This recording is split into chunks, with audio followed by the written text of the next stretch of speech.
اس وقت میں موجود ہوں جناب کلثوم انٹرنیشنل کے قریب، یعنی ڈی چوک کے بالکل ساتھ تھا، اور یہ ایک بڑی تعداد آپ دیکھ سکتے ہیں اس وقت تحریک انصاف کے جو کارکنان ہیں وہ موجود ہیں، رائٹ لیفٹ ہر طرف جو ہے وہ موجود ہے۔ اور یعنی جو یہ ایک طرف سے باقی جو ایریاز ہیں ہم دیکھ رہے ہیں کہ وہاں سے بھی لوگ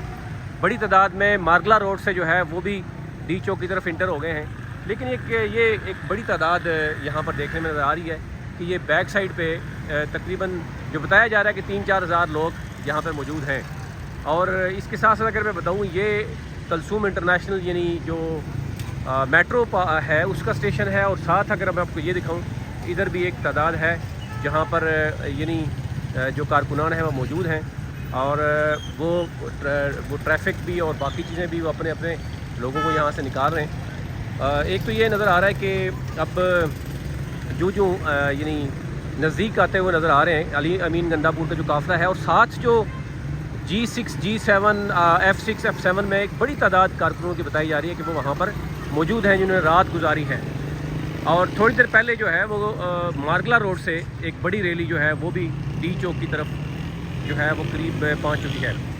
جہاں تک بات کریں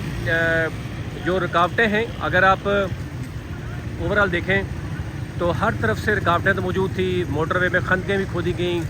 کیل بھی لگائے گئے، اس کے ساتھ ساتھ دفعہ 144 بھی نافذ ہے، باقی چیزیں بھی ہیں، لیکن جو ہے وہ اب صورتحال یہ ہے کہ یہاں پر کیونکہ اس وقت میں اگر آپ کو بتاؤں دن کا وقت ہے، بتایا بھی جا رہا ہے کہ نزدیک ہیں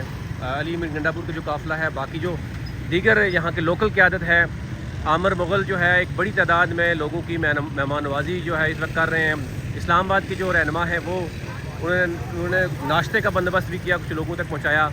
یہاں پر بھی ہم دیکھ رہے تھے کہ کچھ لوگ تقسیم کر رہے تھے، اور یہ کہا جا رہا ہے کہ تقریباً 2-3 گھنٹے کے بعد یہ سارے ڈی چوک کی طرف جو ہے وہ روانہ ہوں گے۔